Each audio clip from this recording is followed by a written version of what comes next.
was the perfect time for the WNBA to also be posting about this. And they said nothing. And it just... When the first sponsor quietly pulled its money from the WNBA and redirected every dollar toward Caitlin Clark, executives called it a minor adjustment, but inside Adam Silver's office, everyone knew what it really was. The opening shot of a war the WNBA cannot win. From the moment the shift began, from the moment those sponsorship reports hit the desks of people who usually speak in calm corporate language but were now whispering like they were discussing a national security threat, it became brutally clear that the WNBA was stepping into a crisis it had never prepared for.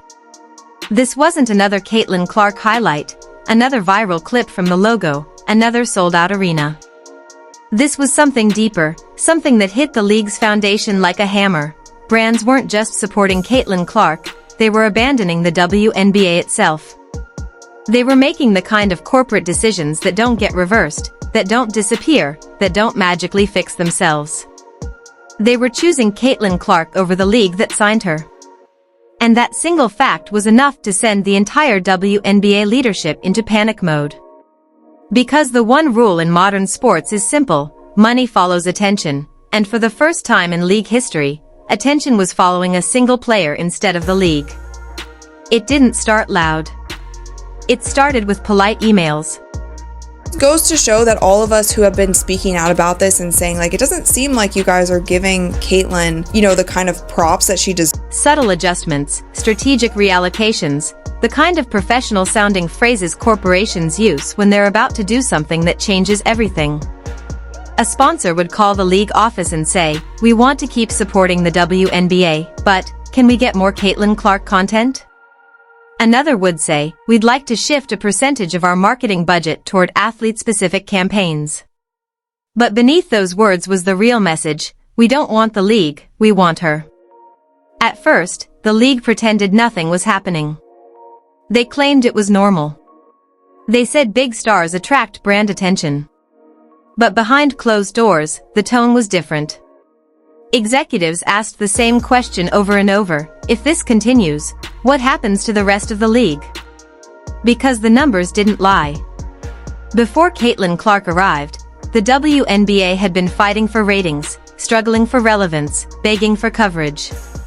Then she walked in and the entire sport flipped upside down. Games that couldn't fill half an arena were suddenly sold out weeks in advance.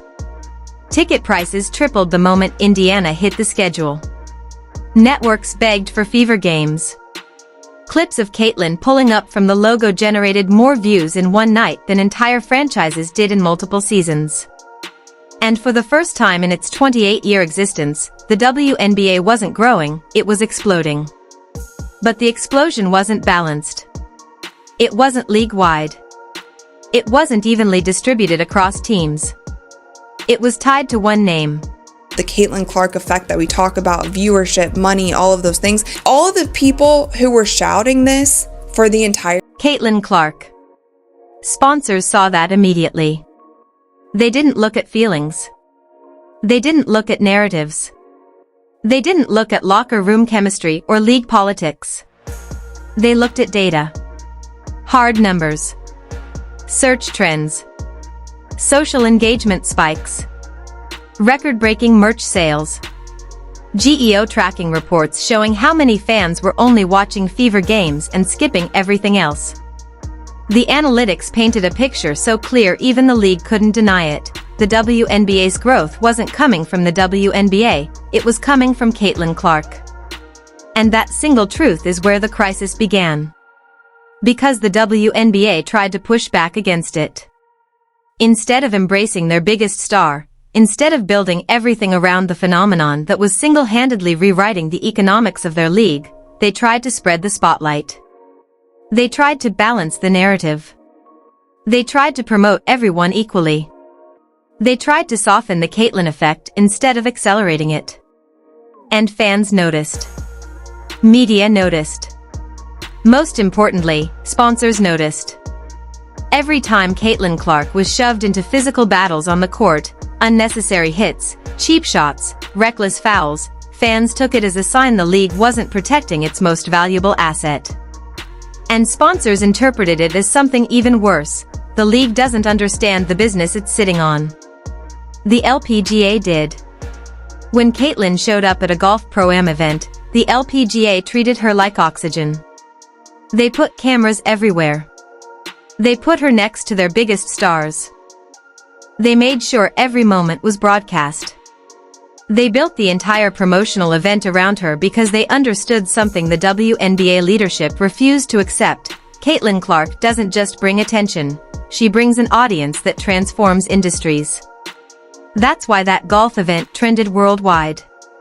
That's why every sports outlet covered it. That's why sponsors immediately called asking if there would be more. The LPGA recognized a golden moment and executed perfectly. Meanwhile, the WNBA watched their own golden moment take hit after hit on national TV.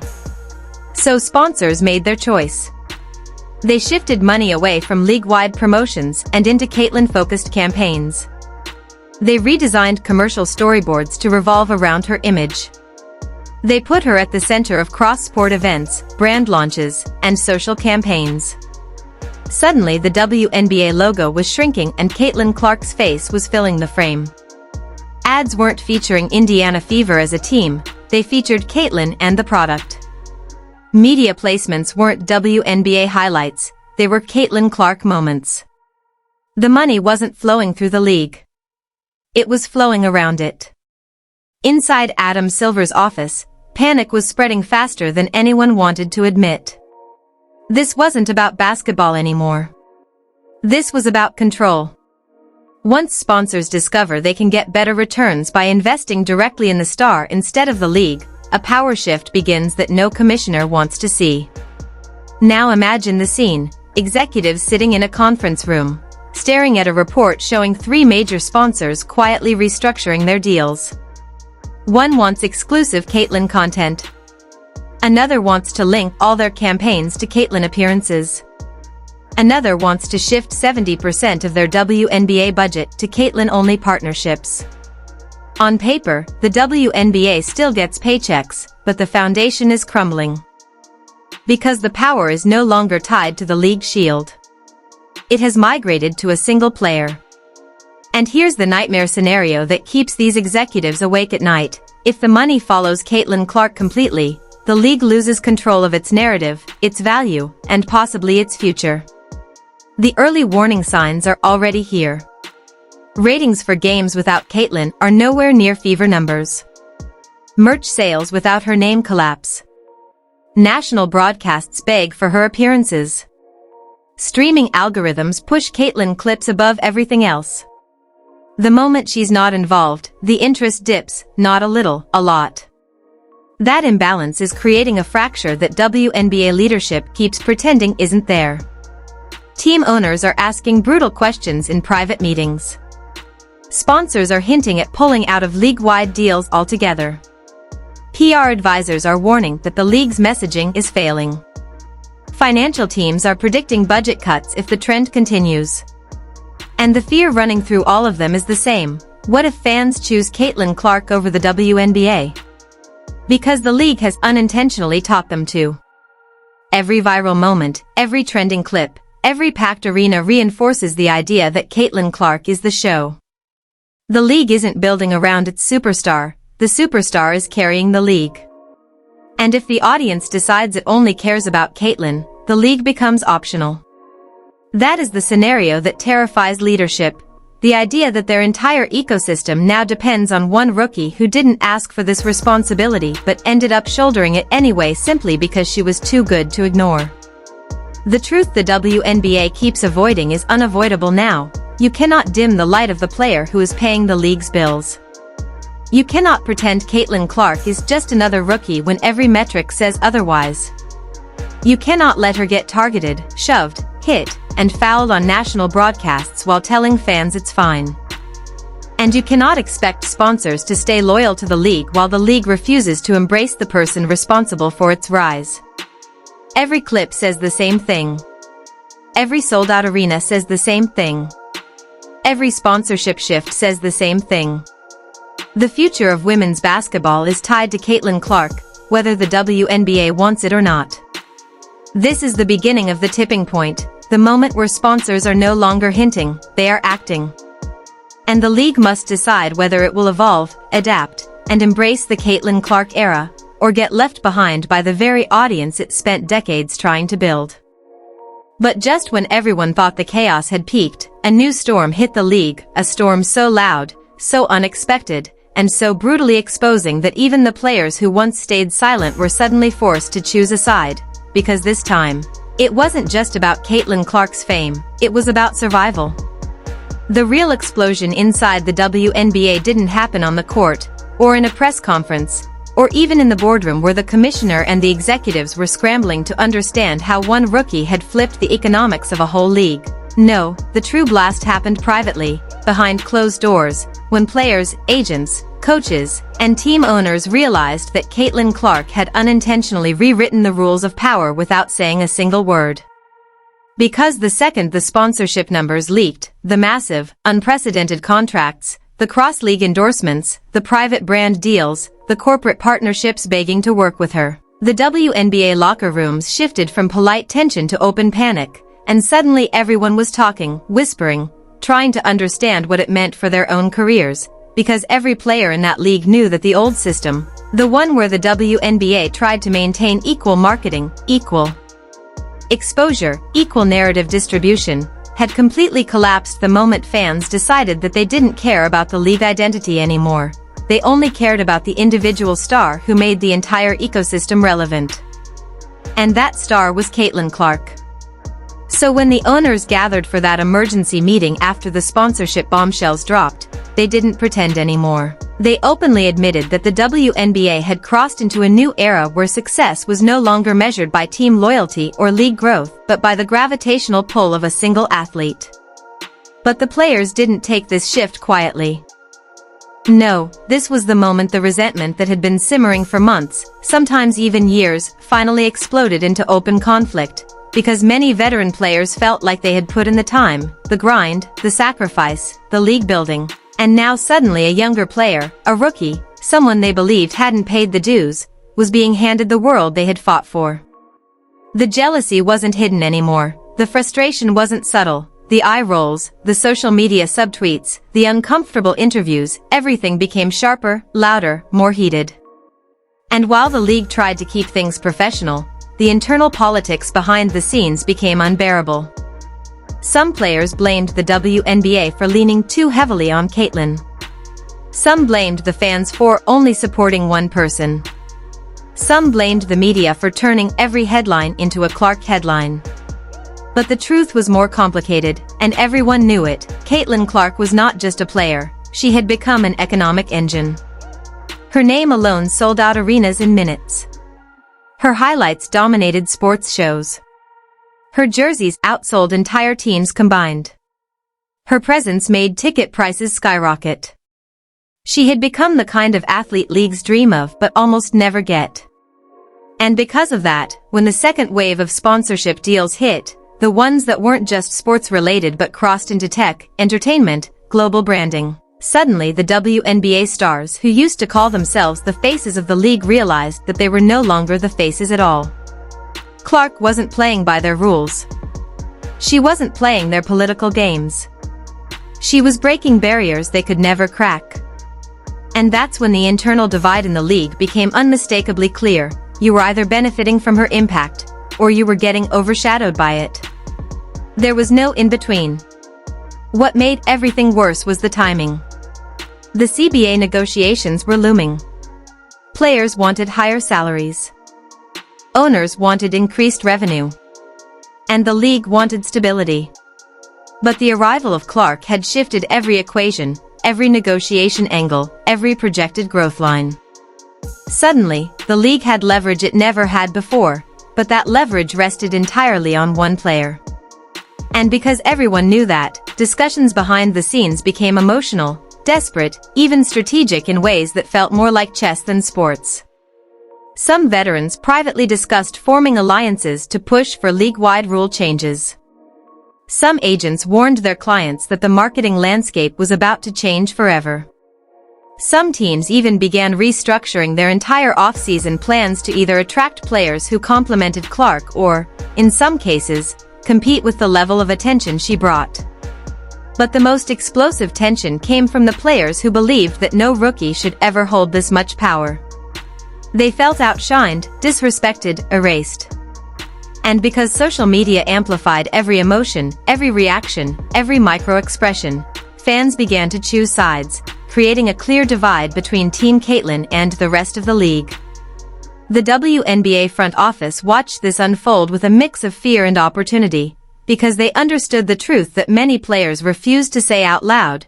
Caitlyn Clark's rise wasn't just a phenomenon, it was a lifeline. Her global influence meant bigger TV deals, bigger ratings, bigger sponsorships, bigger fan bases. She was the key to the league's financial future. But that same power also made her a target inside her own league. And that's why whispers of imbalance, favoritism, and special treatment began spreading like wildfire. Players questioned everything, from refereeing to scheduling to media coverage, and some even started hinting that the league was protecting Clark to secure its own financial growth. Whether that was true or not didn't matter, what mattered was that people believed it. Perception became reality. And that perception fueled the most chaotic atmosphere the WNBA had seen in years. The breaking point came when a group of players privately confronted their team executives, demanding clarity about why Clark was being booked in global commercials, international partnerships, brand integrations, and solo media opportunities that none of them even had a chance to compete for. But the executives couldn't lie, those offers weren't coming to the league. They weren't coming to teams. They weren't coming to agents. They were coming directly to Caitlyn Clark. Corporations wanted her, not the league. Not the team. Not the sport. Her. And when players heard that, resentment turned into outright panic because they realized that the world didn't just see Caitlyn Clark as a face of the WNBA, they saw her as the only face that mattered. And that kind of imbalance, that level of spotlight, created a chain reaction that no one could control. The whispered conversations inside locker rooms turned into loud debates. Some players argued that Clark deserved everything she was getting because she brought the numbers, the attention, the viewers, the money. Others argued that it was becoming dangerous to the league's cultural identity to let one player overshadow everybody else. Meanwhile, the media kept feeding the fire with headlines like WNBA divided, Clark effect disrupts league power, and veterans versus rookie, behind-the-scenes turmoil, making everything even worse. Even fans who loved the league started noticing. Couldn't, because the narrative was being shaped not by the league but by the raw emotional reactions from inside it. As the pressure built, something surprising happened. The players who once ignored Caitlyn, dismissed her, or competed for the spotlight began quietly adjusting their approach. Some started toning down the criticism. Some started collaborating with her on social media. Some even went out of their way to appear friendly with her in public. Not because they suddenly loved her. Not because their jealousy disappeared. But because they realized that Caitlyn Clark wasn't just an athlete, she was an economic force. And in a league where financial survival was the top priority, attaching yourself to Clark became a strategy. A survival tactic. A branding move. But the players who refused to adapt, the ones who held on to old hierarchies, found themselves quickly fading into obscurity as the spotlight shifted harder and harder toward Clark. And that shift, that undeniable reality, set the stage for the biggest confrontation the league had ever seen. Because soon, the veterans, the rising stars, the executives, the media, and even Caitlyn herself were about to realize that the real battle wasn't about money, fame, or endorsements. It was about who truly controlled the future of the WNBA. And just when the league thought it had seen every kind of chaos, the night came that changed everything. The night when one leaked conversation, one overheard argument, and one accidental recording exposed the WNBA's deepest secret. This was no longer a battle within the league, this was a full-blown civil war. What happened next would go down as one of the most defining turning points in WNBA history, not because it happened in front of cameras or during a viral play on the court, but because it unfolded quietly, privately, and then detonated across the entire sports world like a bomb, taking down every layer of protection the league had tried to build around its growing instability. It began late on a Thursday night, long after the games ended and the arenas emptied, when a frustrated veteran player, someone who had been in the league long enough to see multiple eras rise and fall, was overheard in the back hallway of a team facility venting to an assistant coach about how this entire league is being rebuilt around one player, and the rest of us are supposed to smile like everything is fair. The comment wouldn't have mattered if it stayed private. It wouldn't have mattered if it ended as a harmless emotional release. But this time, it didn't. Because someone recorded it. Someone who shouldn't have been there. Someone who leaked it. And within hours, the clip spread through private group chats, then player circles, then media inboxes, until finally it reached social media, where it blew up instantly, sparking the most heated, explosive, and unavoidable confrontation the league had ever faced. The clip itself was short, barely 20 seconds, but it didn't need to be longer. It captured raw emotion, unfiltered resentment, and a level of honesty that players had been pretending didn't exist. But when the world heard a respected veteran claim that the league is bending the rules for Caitlyn, everything snapped. Fans divided instantly. Analysts erupted. Journalists started digging.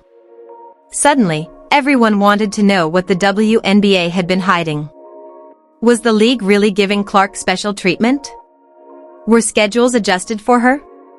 Were marketing deals prioritized around her? Were referees being influenced?